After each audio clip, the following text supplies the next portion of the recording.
You can find and subscribe to the premium episodes of this podcast at pitch.supportingcast.fm. This week's premium episode features Megan Reese with her pilot script, Hot Town, Dustin Meadows with his feature script, Fat Slashers, and Andrew Sanford with his feature script, Sweet Surrender. Make sure to check that out. Welcome to another episode of Pitch, Connecting Storytellers with the World. I'm Leah St. Marie. And I'm Angel. Today, Leah and I have a special guest. Dustin Morrow is an Emmy-winning filmmaker, best-selling author, and tenured professor in the School of Film at Portland State University in Portland, Oregon. He allows the relationship between music and emotion to inform his films. He's collaborated with Kathleen Turner and myself, Leah St. Marie. On behalf of myself and Leah, I'd like to welcome Dustin Morrow to the Pitch Podcast. How you doing, man? Very good. Thanks for having me. It's our pleasure.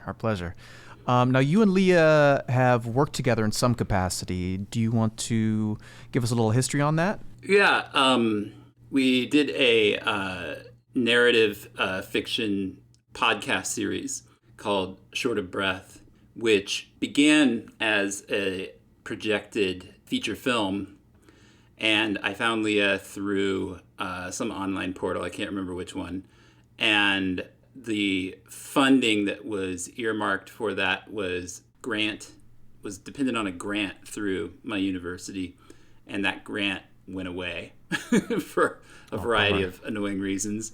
And so the project got downscaled. And I had been interested for a while in trying something in the podcast world, in basically what was essentially old school radio drama. Thought it would be an interesting challenge for me as a director who likes working with actors to work with actors in that way. And so I was very apologetic to Leah because I had pitched her initially that this was going to be a film. And I know that she is a filmmaker and a film writer. And luckily for me, she was okay with shifting to a different medium. And it actually ended up being I thought it was a very successful and very cool project. And it got into a lot of festivals that I would not have had exposure to otherwise. It played in pretty much every major web media and new media festival in the United States. And it got some press coverage, and it had a really robust listenership while it was active. And you can still find it if you want to find it. It's called Short of Breath. Where can we find it? It's still on probably like 6 or 7 of wherever you find podcasts. Google Podcasts and Spotify and all those. It's also on like Vimeo and YouTube, I think. But it did well though. He pitched it to me as a feature film, and we wrote it that way. And then the thing with the funding happened, and then it was going to be a kind of Lars von Trier stage production, and then it went into a different iteration, which it became the podcast. And the reason that I agreed to do the podcast is because I asked Dustin if I could narrate. That's true. She did a great job narrating it. So anybody who wants to hear my voice narrate a story, you can go listen to Short of Breath. It was really fun. It was an interesting experience. Yeah, Leah recorded from Los Angeles, and all of the principal cast was based here in Portland, and we recorded in a sound studio at the university where I work. And Leah, I think, recorded in her kitchen. in my closet. Oh, in your closet. Yeah. Oh, that's good. Yeah. Yeah. Sounds great. It works. Whatever works. Yeah, it works. I think it turned out really well. I think it's a good story. I'm still proud of the work that we all did. It did very well. So I didn't know this about you, Dustin, and this is the first time that we're seeing each other. Like, we worked together back in, I think, 2016, but we actually never met face to face, and this is the closest that we've gotten because I haven't come to Oregon yet. Well, we Zoomed a bunch when we were developing the project. Yeah, but you don't remember, though. I don't remember that at all. We did. Oh, okay. I mean, I think we used Skype, but yeah, I mean, we did speak face to face So quite a long few ago. times when we were developing it. Yeah. But I didn't know this about you. I didn't know that you did a book on acting with Kathleen Turner. Mm-hmm. How did that Yeah. come to be? She was my favorite actress growing up. I'm a child of the '80s. Always been a huge admirer of her and her career. I thought was very interesting and very different from most of her contemporaries. And I pitched the idea to her. The other thing I knew about her from being a fan and reading interviews with her and seeing her interviewed is that she was very anti-theory when it came to acting. She was very practical in her approach. She teaches a class at NYU and other schools called Practical Acting: Shut Up and Do It. And I just thought she would be an interesting person to try to wring some theory out of, because I didn't believe, as a scholar, an academic, and a professor, that there could be no theory behind it, that there had to be something there. And so I somehow convinced her that it was a good idea to do a deep dive into all of her non-existent theories on acting. And I was right. And she had a ton of theories and ideas about acting. And we went through all of her performances and talked about specific choices. And it was just a really revelatory experience for me too as a director, because I thought by that point I had been directing movies for like 20 years and thought that I kind of knew what there was to know about working with actors and what actors do, and realized through that project that there was still a lot for me to learn. And it really changed the way I collaborate with actors, and it made me really excited to like do more of that. And so all of the projects that I did right after that book, in the years after that book, including the Short of Breath podcast, were designed, for me at least, for what I was going to get out of them as experiments in collaborating with actors. Wow. Because our podcast is about pitching, and you said you pitched the book to her, can you tell us about that? He said he somehow convinced her. I'm curious about this somehow. There's like got to be some insight into that. Yeah. Yeah. Well, I met her. I was teaching at Temple University in Philadelphia, and she was collaborating with the Philadelphia Theater Company, which is a major theater company there. They have a big theater right on the Avenue of the Arts downtown. She was developing a new play called Red Hot Patriot, which is about the Texas journalist Molly Ivins. And I knew she was there doing that show. I went to see the show. It was my first time ever seeing her live, which was a really cool experience, seeing her perform live. And I was like, man, I've been a fan of hers since Romancing the Stone, which is one of my favorite movies. Such a good movie. Which came out in 1984 when I was still in single digits. I was a little kid, but I've loved it ever since. And I was like, well, how can I meet her? I can't just be like, hey, I'm a nobody, want to go get some coffee or something. And so I used my school and my students as a way to meet her. And I called the theater company and I said, I think it would be really a great experience for my students to speak to an actual working actor. And because I knew she did teaching and stuff like that, so that she was into talking to young people. And they're like, yeah, that's great. So we all went down there and we did kind of a Q&A workshop with her, and she gave me a hard time there, but we hit it off. What did she give you a hard time about? Oh, I was just a little in awe. Like, I met a ton of celebrities when I used to live and work in LA, and I don't tend to get starstruck or fazed by celebrities, but she meant such a great deal to me growing up, that I was just a little like, I don't know. I didn't know how to, I mean, I was fine. I wasn't a weirdo or anything, but, I was a little fawning, and she doesn't do that, like, she's like, I was introducing her biography, there was a big group there. It wasn't just my students, it was students from a bunch of schools. And so I was like going through her biography, and she's like, yeah, stop talking about my biography, let's just do this. It was things like that, she is who you see in interviews. She suffers no fools. She's an old school Hollywood badass, she's a diva in like the good sense of that, like knows what she wants and what have you. So anyway, we hit it off there, and then I wrote a pitch package for what the book would be, and worked with her agent, her manager, and then got a sit down with her in New York, and was able to convince her that I wasn't crazy and that this book was a good idea, and that going through this process would be interesting to her, and yeah, and then it was just a series of interviews at her her condo in New York over a period of months, which I then took and shaped into a book. What's the name of the book again?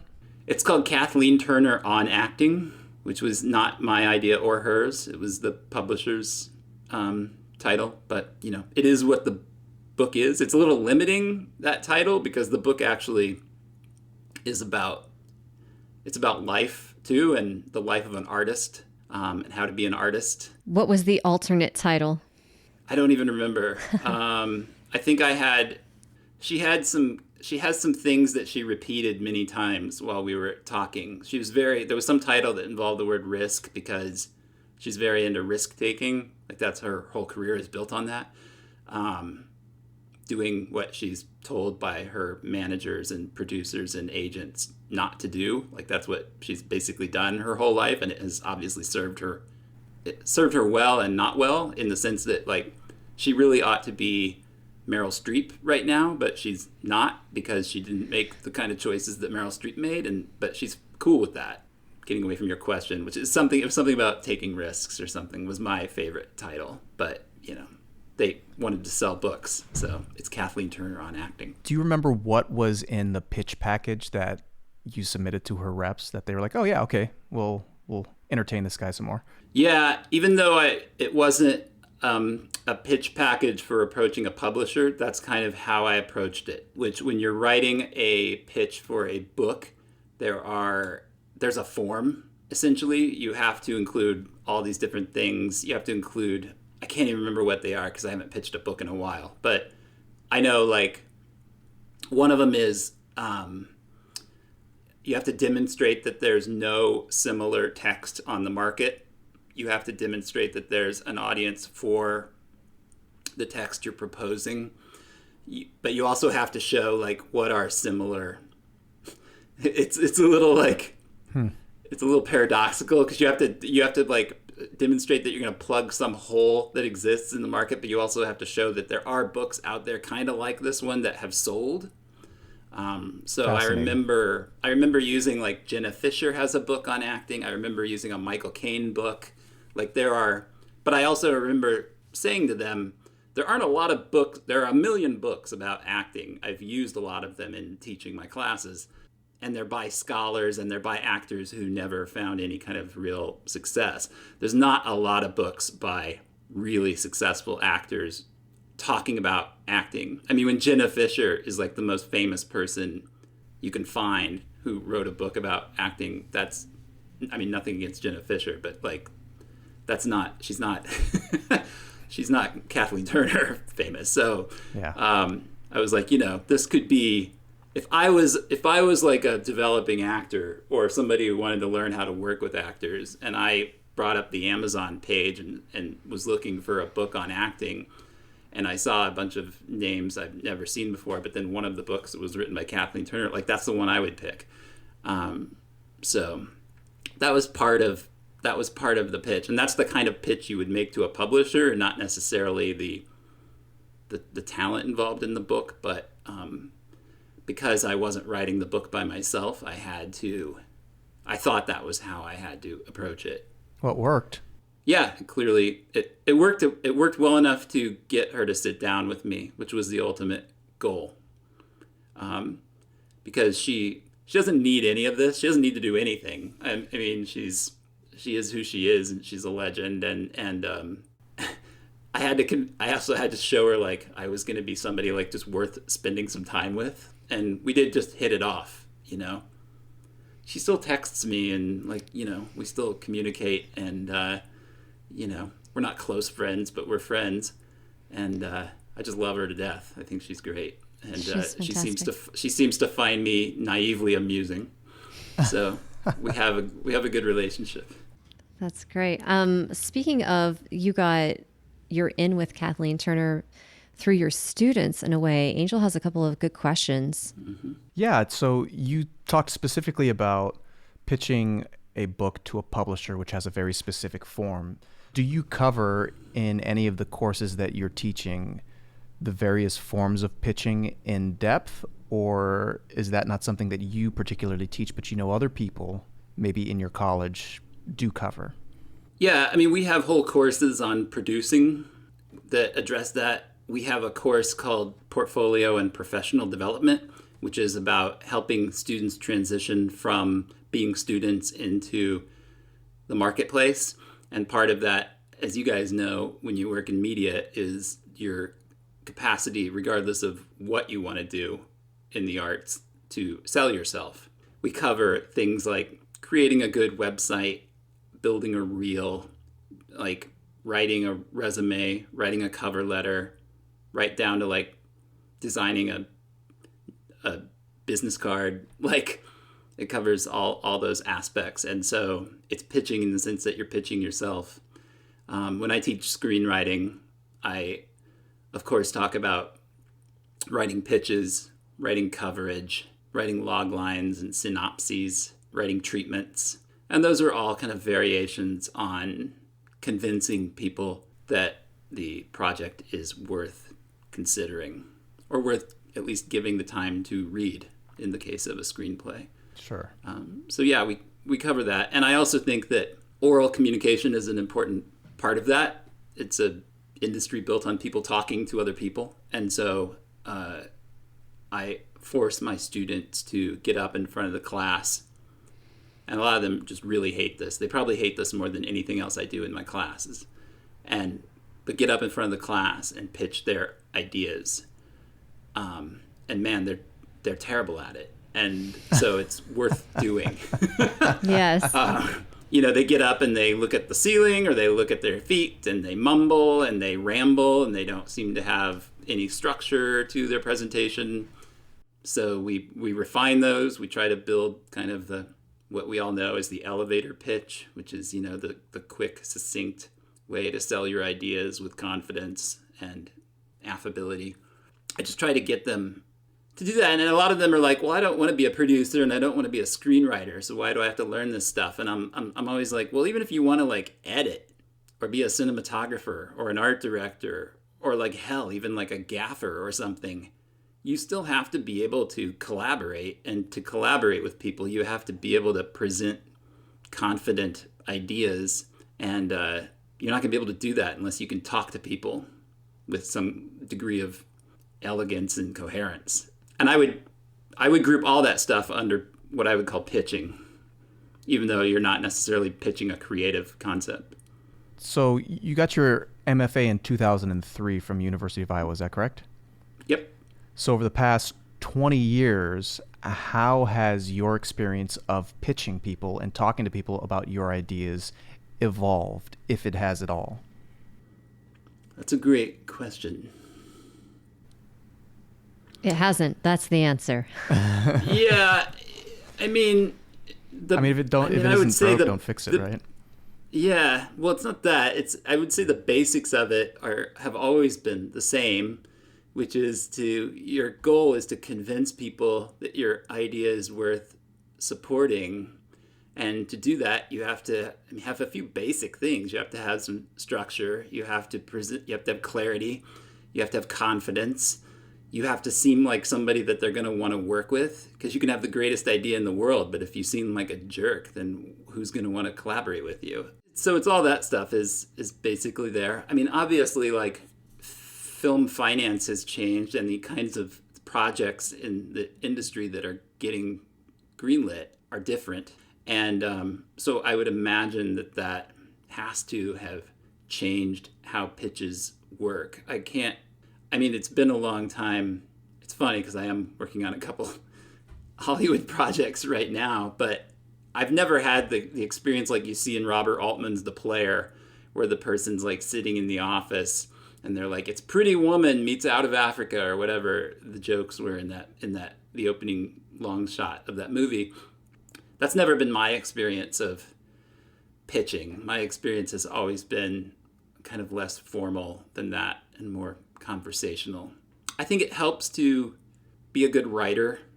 When my students ask me, like, they have electives that they have to take outside the major in order to graduate. They're always like, well, what should I go take? Because I only want to study film. I don't want to go do anything else. And I always send them over to the English department or to creative writing.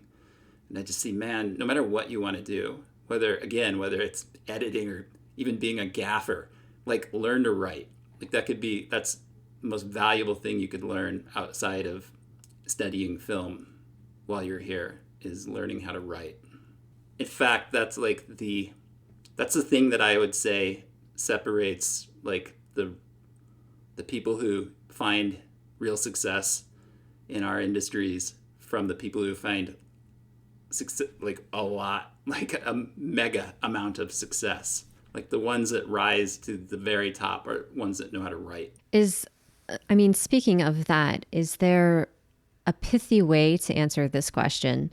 What advice do you give to your students on having a successful film career? That's changed too. Now it is maybe have some flexibility and think about the fact that film production is not just film anymore. In fact, it's mostly not film. It's what we call, like, annoyingly, obnoxiously, I think, content. And that there are, everywhere you see a screen, which is to say in everybody's pocket even, somebody has to make media to appear on that screen. I used to do an exercise when I taught in Philly. I challenged students to get out of the building that we were in without passing a screen. And there were it was a big school building, so there were hallways and staircases, and it was very labyrinthine in its construction. But they figured out there was no way to do it. They couldn't leave the building without going past a monitor. Wow. And so, somebody's got to make stuff to put on those monitors. So be flexible. A lot of my students come in and they want to be one of two things. They want to be Gus Van Sant, or they want to be Steven Spielberg. Or I guess now it would be like Tarantino, or I don't know, Nicholas Winding Refn or somebody like that. But part of my job is to expand their ideas of, like, what media production is. And the other thing I tell them is that one of the greatest things about our field is that it allows you to combine your interest in media production with other interests that you have. And so, like, one of the questions I ask them in the early classes is, what are you passionate about that has nothing to do with film? And they'll say things like, sports. Sports is the most common one. And so I say, okay, how about sports broadcasting or doing sports media for the web? And a lot of them have gone into that. It just sort of, you could see like a light bulb go off over their head. They're like, you mean I can do sports for a living for the rest of my life, even though I'm enrolled in film school? It's like, yeah, you can. So all of our graduates, like a lot of our graduates have gone on to, like, work for Seattle Storm or the Timbers or whoever the sports teams are around here up in the Northwest. And we had a ton of those students when I was in Philly. It seemed like half of our students went to ESPN or Fox Sports. But I had a student that was really into world travel to the degree that she was, like, missing class a lot. And I was not surprised to see that she became a cruise ship broadcaster. So she produces media about the cruise. There's apparently all these big cruise ships have TV control rooms that produce content just for the closed caption, for the closed circuit, that is a TV network that's just on the ship. So she'll go out and she'll make a little film about the dance, and you'll go to the dance on the cruise, and then you turn on the TV in your cabin the next morning, and there's a little documentary about the dance you went to the night before. She makes that kind of stuff. Wow. And she travels the world. I had a student who was very religious and ended up working in the broadcast studio at one of those big mega churches in Texas that, like, broadcast their sermons wherever. I don't know a lot about it, but I know she was able, and so it's like, think about what else you wanted, what else you love, you want to make films. It's like, what do you want to make films about? And who do you want to make films with? Those are questions to answer while you're a student, I think. I love this because you're talking about screenwriters and students of yours who come to you that don't necessarily want to follow maybe the path that they thought they wanted to do, but a different path. And I think within that dynamic comes the question of, well, this isn't a solitary thing. Like screenwriting can be, but ultimately at the end of it, it's not. It's this teamwork of people. So you're talking about your students and the importance of this other team member, this gaffer, this DP, this producer. So can you talk a little bit about how important a team is to getting a film made?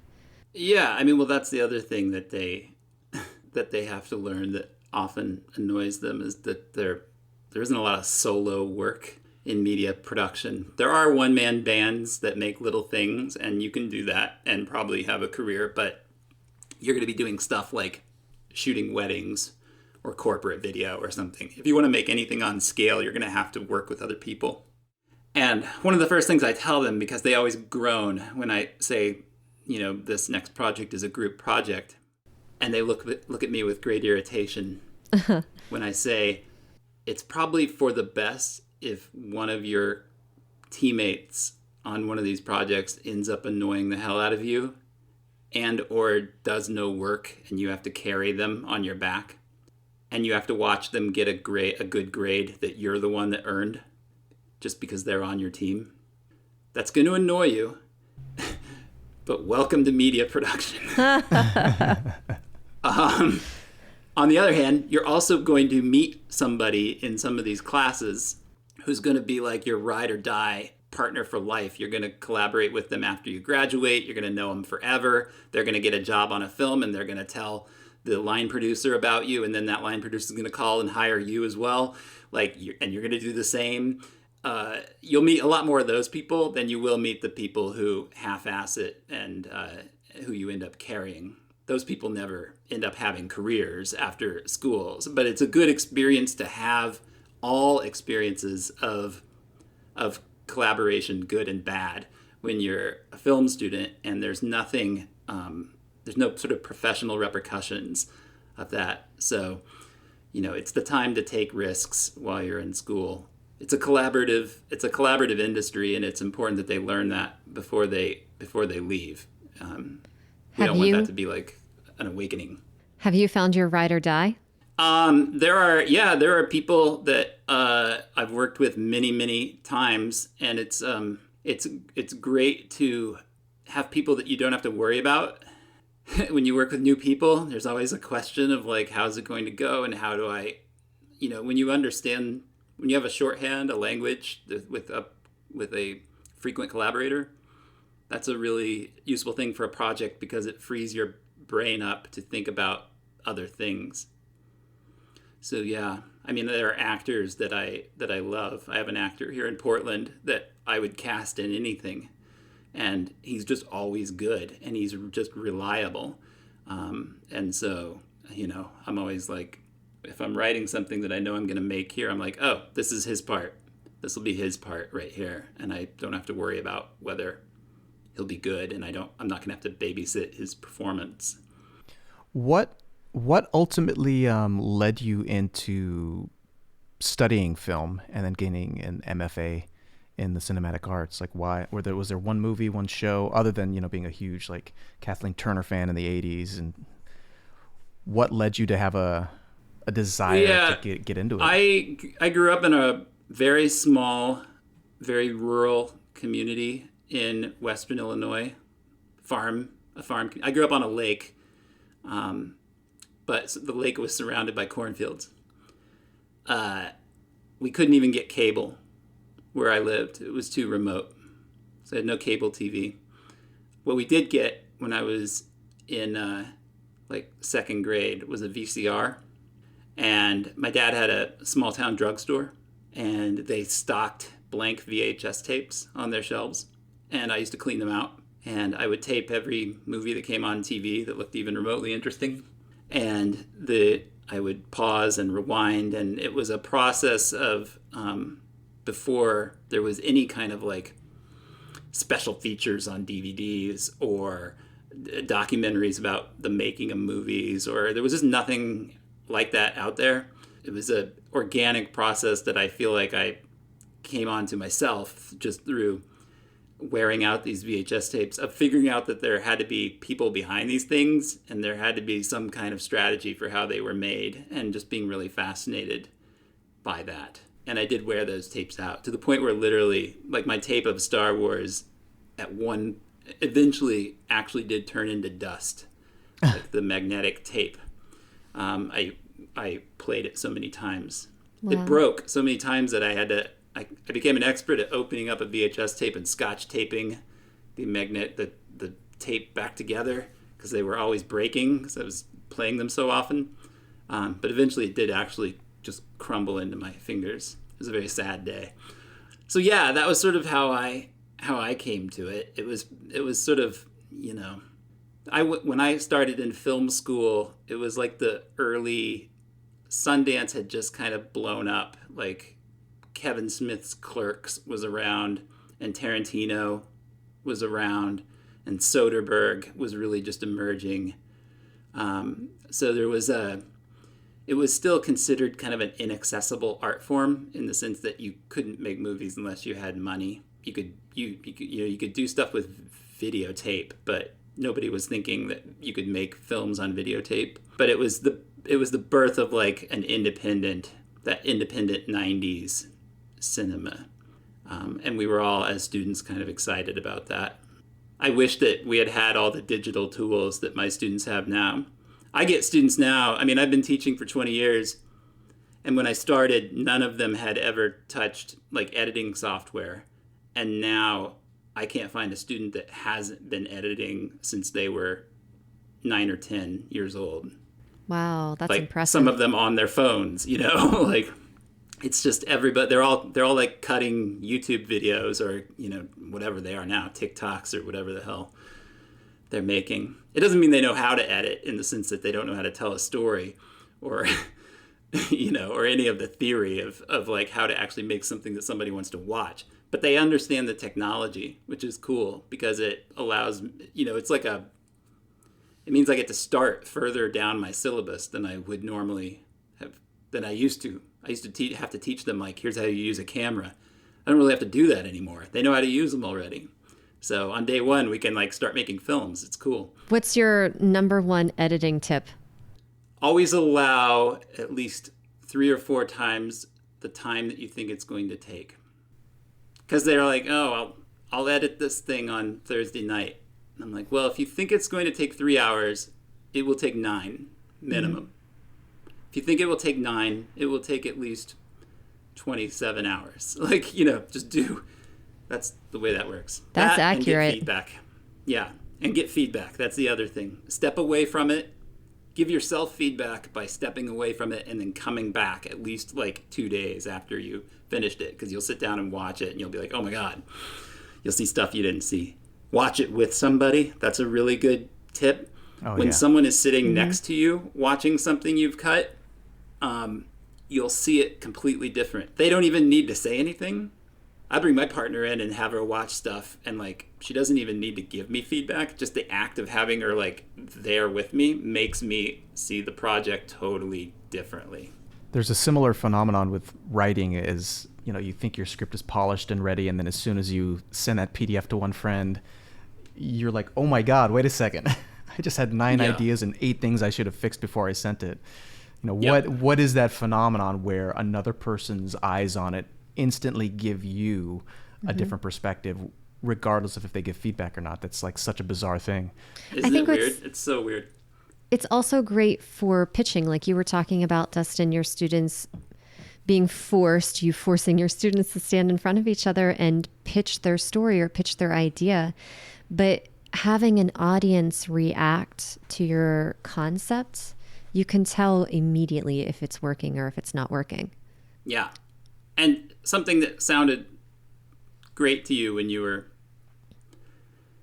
ideating and coming, you know, when you were coming up with it, when you're expressing it out loud, all of a sudden you're like, oh, this is dumb. Like, even if they're not giving you feedback, you could be like, oh, this doesn't work at all. It worked in my head, but now that I have to communicate it to other people, I'm realizing it doesn't work.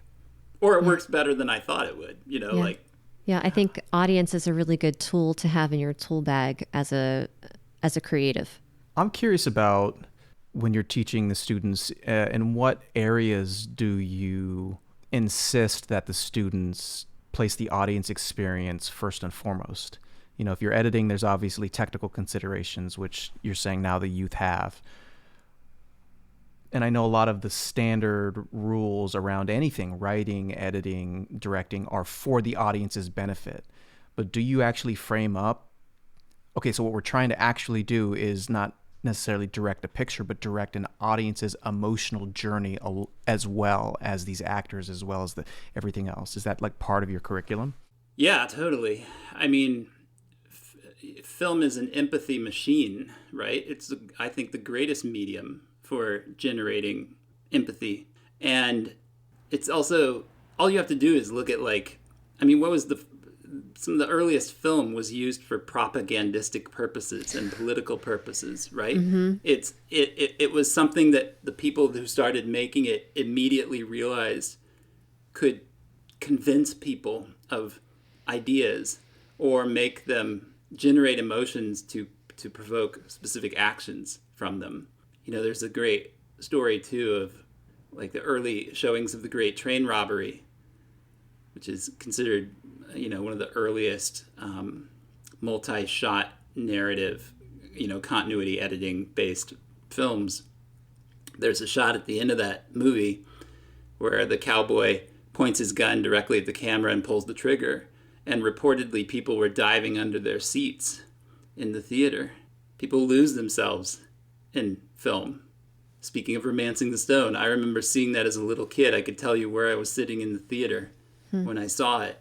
And I remember the credits rolling at the end of that movie and having a almost bizarre out-of-body experience where I felt like I had been jerked back into the theater. And I still remember the feeling to this day. It's one of the most cogent memories I have of movie going in my life.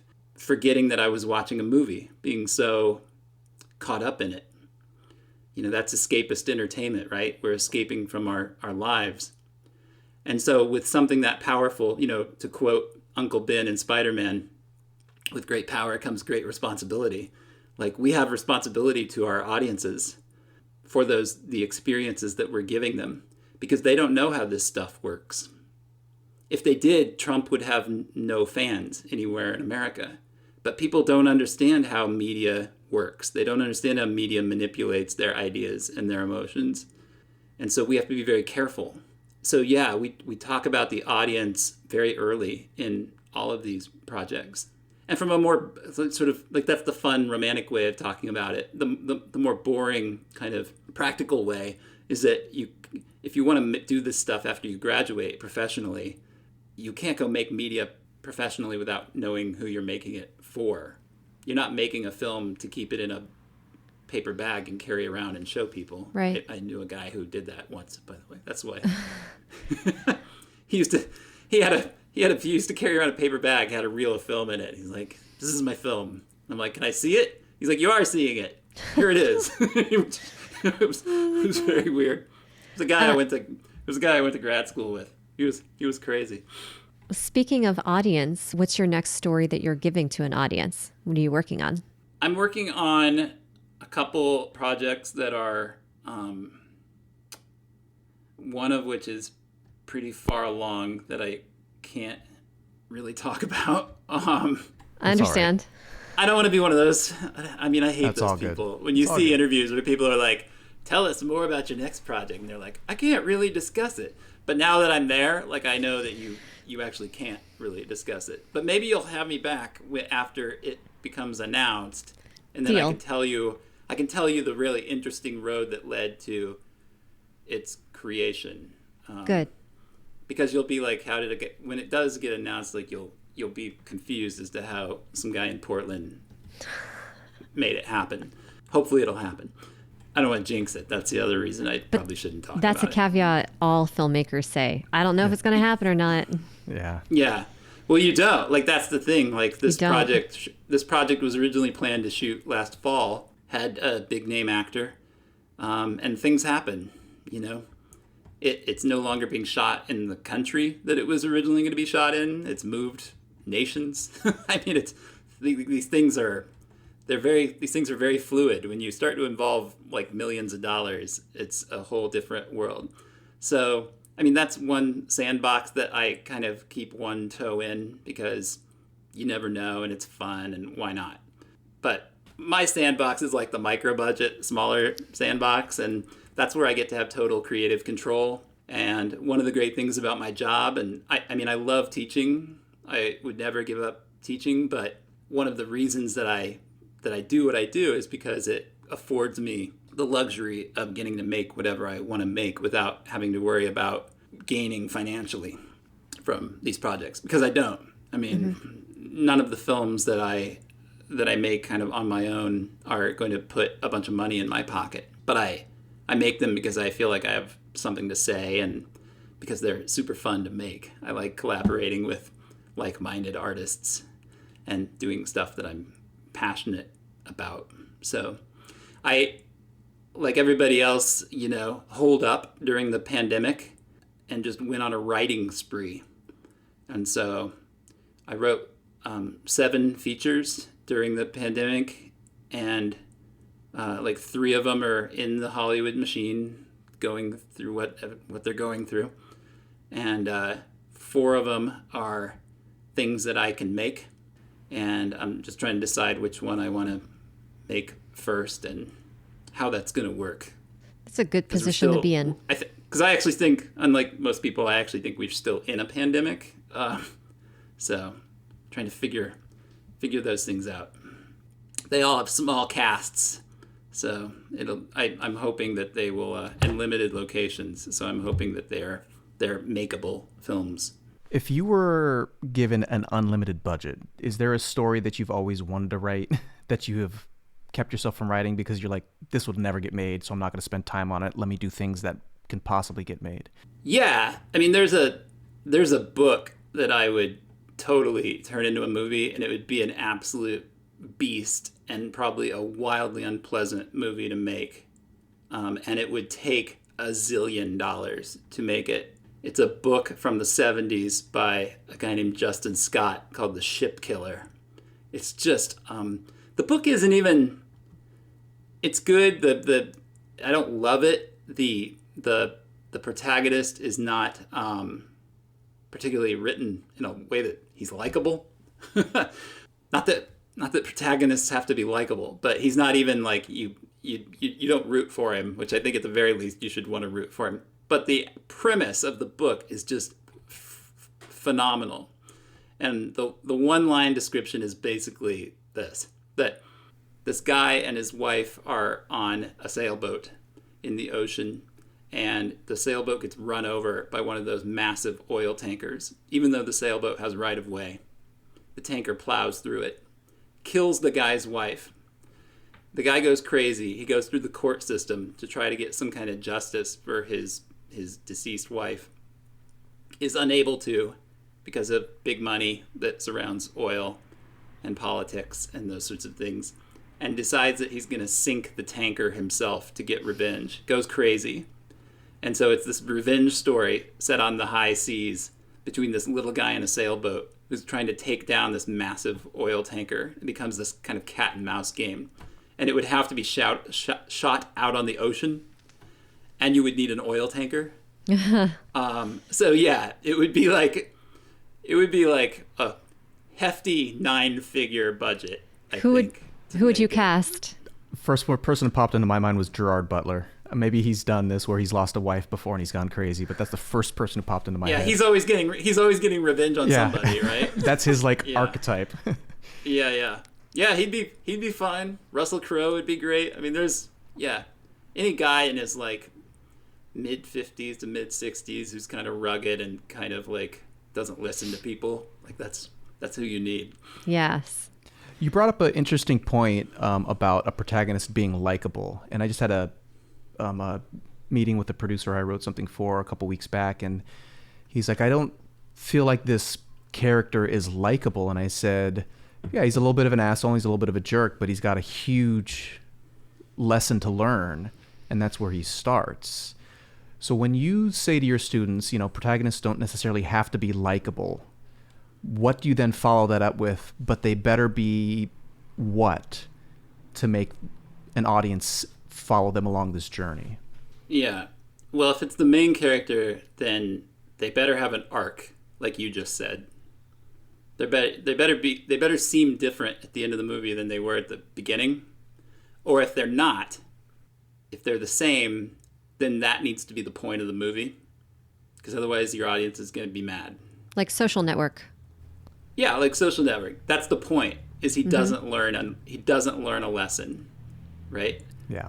That's the last shot of that movie where he keeps hitting, reload to see if she's accepted his friend request. Like, this guy is never going to learn his lesson. But that's the point of the Social Network. That's why that movie exists, to tell that story.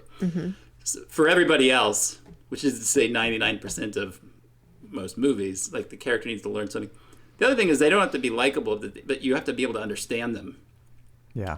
If you're watching a movie and you're like, I don't get where this person is even coming from, like, what's motivating them, then that's a failure, I think. Yeah. If you don't have to agree with the character, but you do have to understand what do they want, like, what are they going after? Yeah. We've all seen movies like that too, with characters that just seem impenetrable, and those are very frustrating things to watch.